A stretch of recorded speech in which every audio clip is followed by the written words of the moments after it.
自己紹介seria autoapresentação, ok? Então, aqui, digamos, você chega lá, hajimemashite, watashi wa Saito desu, Nihonjin desu. Konnichiwa, minasan. Bom, o vídeo de hoje, como vocês puderam ver, é um pouquinho sobre aula de japonês. E no vídeo de hoje eu vou mostrar pra vocês como que eu faço para estudar sozinha.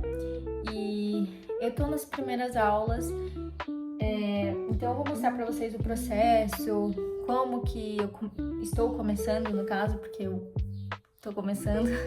Então vou mostrar aqui pra vocês como que eu tô fazendo, qual que é o cursinho que eu tô fazendo e de que forma normalmente eu me organizo para conseguir estudar sozinha.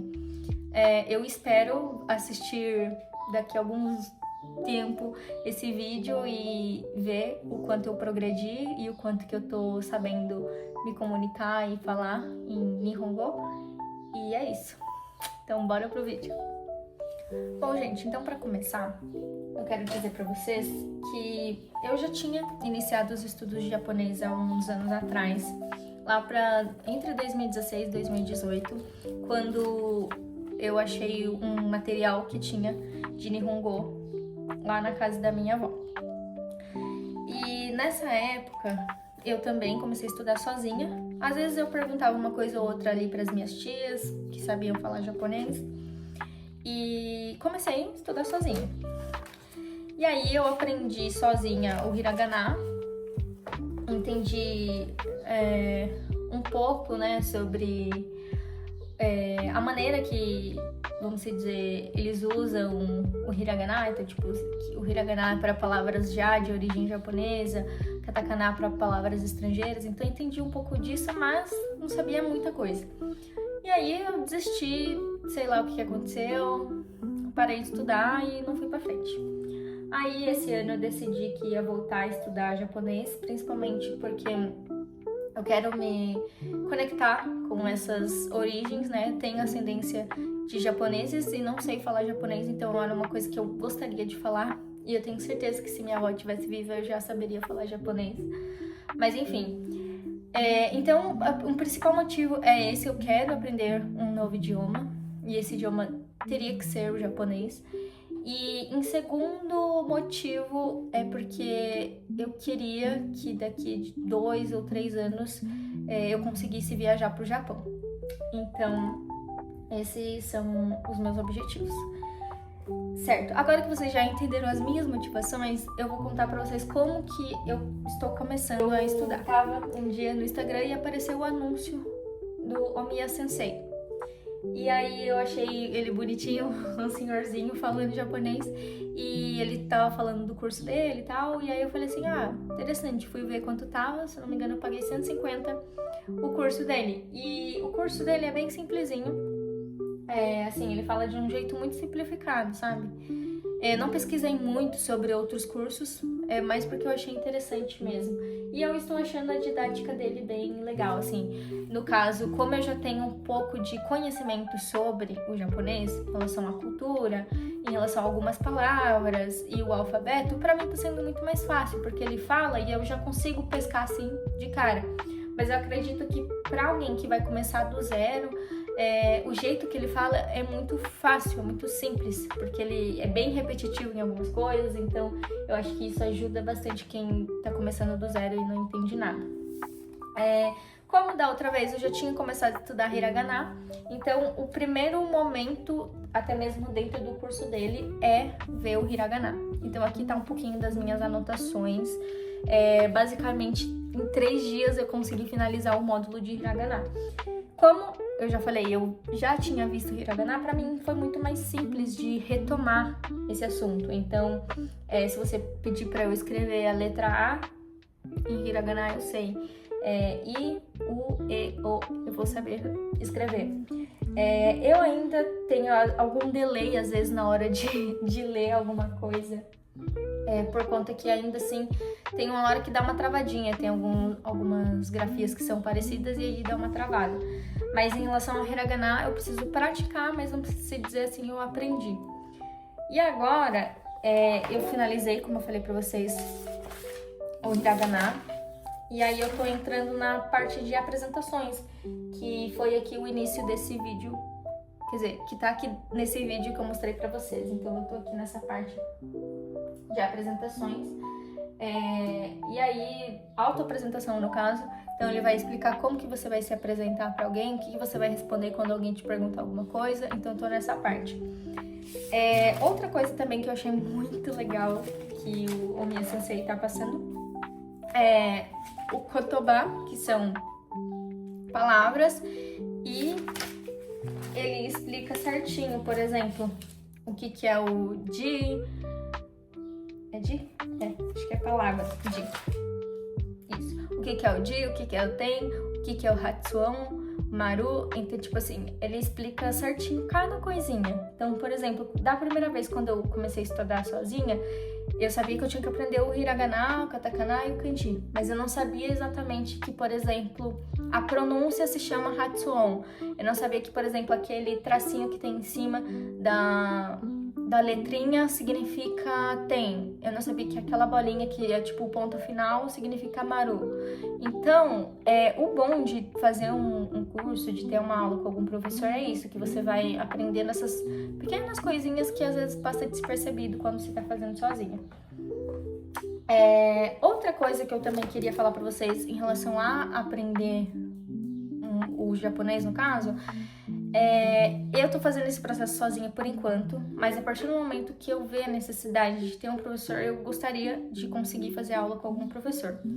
Por quê? Por enquanto eu tô aprendendo só o alfabeto, né, vamos dizer assim. Mas na hora que eu precisar, por exemplo, começar a montar frases, que eu tenho que colocar muito mais em prática as partículas, eu acho que eu vou ter essa necessidade de tirar dúvida, de ver se tá certo. Então, perguntar, falar, e aí conversar com a pessoa, ver se tá certo algo que eu tô falando, que eu tô fazendo, que eu tô escrevendo. Porque às vezes quando a gente tá sozinha, você não tem muito esse parâmetro de será que tá certo? Você fica meio assim, sabe? E aí uma das dicas que eu dou pra vocês, que tá me ajudando por enquanto nesse processo, eu tô pedindo correção em alguns casos pro ChatGPT. Então normalmente eu já aprendi algumas partículas e eu tô tentando pensar no modo japonês para formular uma frase. E aí eu escrevo no áudio do WhatsApp ou escrevo assim pelo celular e mando lá no chat, falo assim: eu pensei nisso, está correto? E aí o chat me corrige às vezes no que eu tô falando errado. Então isso é uma dica pra vocês, que eu acho que é válido, que é tentar usar a tecnologia ao favor para aprender um idioma. Então é isso, eu vou agora mostrar pra vocês um pouquinho o conteúdo que eu já fiz aqui no meu caderno. Eu queria também dizer pra vocês que eu tô estudando aqui na minha penteadeira hoje em específico, porque o escritório, o lugar que eu normalmente estudo, é também o lugar de trabalho do meu marido. Então, como ele vai trabalhar daqui a pouco, eu comecei já a estudar e gravar pra vocês aqui mesmo. Nesse caso, gente, outra coisa que eu também gostaria de mostrar foi que ontem eu fui lá na Daiso e eu comprei um material que eu acho que também vai me ajudar. Eu vou mostrar aqui pra vocês.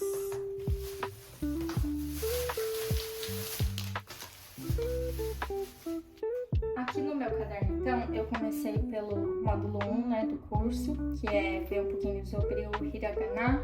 E aqui eu já resumi pra mim lembrar, né, todo o hiragana.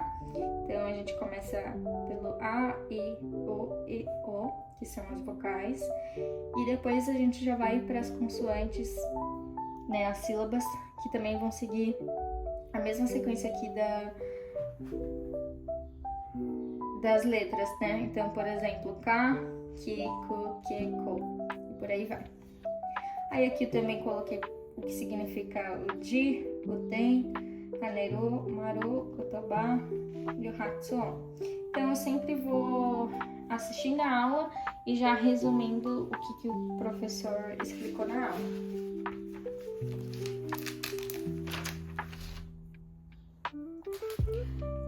Aí eu também estou fazendo essas tabelinhas assim para treinar como que escreve, né?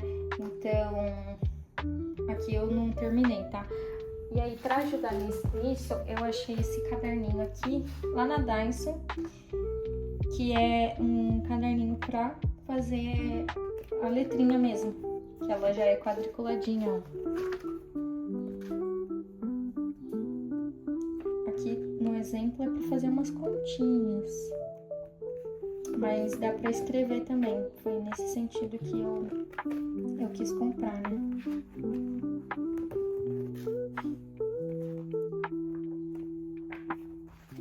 Que aí eu não preciso fazer isso aqui que eu fiz no caderno, de riscar aqui pra fazer, porque aqui já tem essa separação. Então, muito legal, foi na Dice que eu comprei, tá? E foi R$10. Continuando então, na aula aqui o sensei também passou um exercício pra gente. Nesse caso, o exercício é mais para tentar gravar o hiragana. Então, você vai escrever uma sequência aleatória de letras e aí você vai tentar achar a tradução. Então, por exemplo, aqui eu escrevi ki, ku, so, do, a. Então, a ideia é você escrever várias e aí você ir colocando aqui o que significa para você tentar gravar a tradução, tá? Vou ligar aqui a luz que tá um pouco escuro.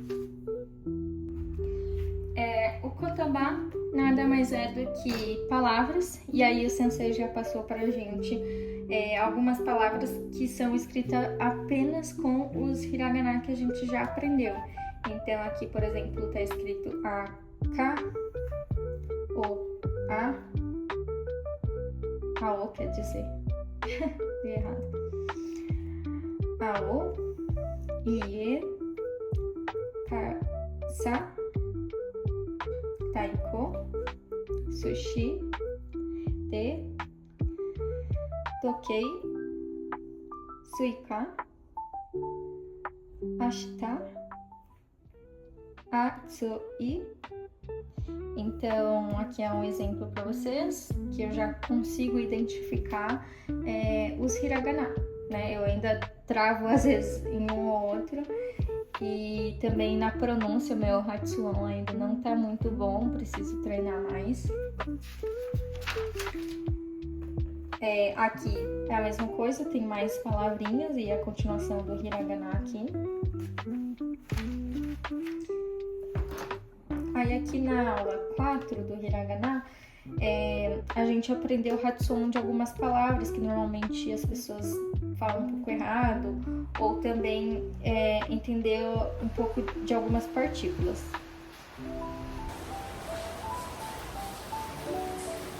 Pessoal, começou a chover aqui um pouquinho, aí eu acho que o áudio vai ficar um pouco ruim, mas eu vou continuar o vídeo mesmo assim.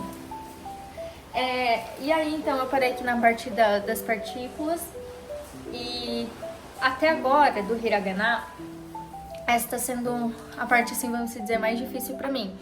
Porque da outra vez que eu tinha iniciado, eu achei as partículas um pouco complicadas. E pelo que eu entendi, basicamente quase toda a frase que a gente monta no japonês depende da partícula. Ela que vai dar o sentido meio que da frase. E eu entendi também que o verbo vai ser sempre no final. Meio que eu tô tentando agora, quando eu vou pensar em alguma frase em japonês, pensar no sentido que eles pensam. Então, por exemplo, vai vir, eu não sei se eu tô falando bobeira, mas eu acho que vai primeiro vir o objeto, depois o substantivo e depois o verbo, se eu não me engano, é isso. E aí eu tô tentando, tipo, pensar dessa forma. Aí lá na Daiso eu comprei esse post-it, porque eu também vi um vídeo aqui no YouTube de uma moça falando, né, dicas dela de como ela aprendeu a falar japonês, usar tags assim para espalhar pela casa, para aumentar o seu vocabulário.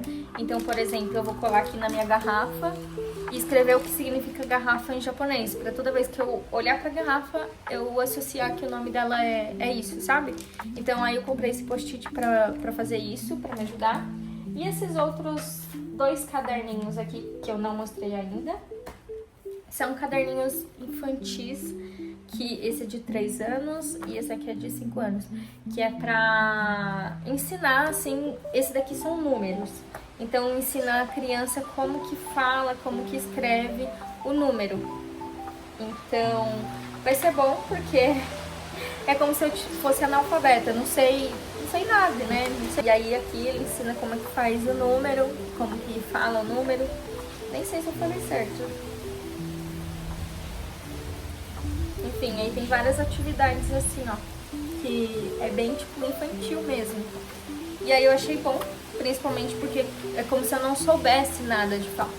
Então eu vou estar usando isso durante as minhas próximas aulas. E por enquanto eu parei nessa parte.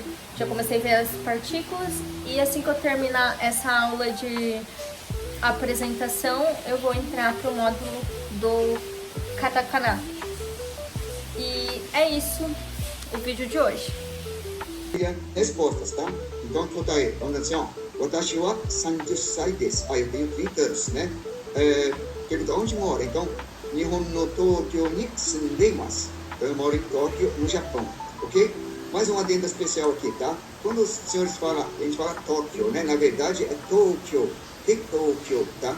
Então nós falamos um pouquinho diferente. Então, se alguém perguntar, どこに行きますか? Tóquioに行きます。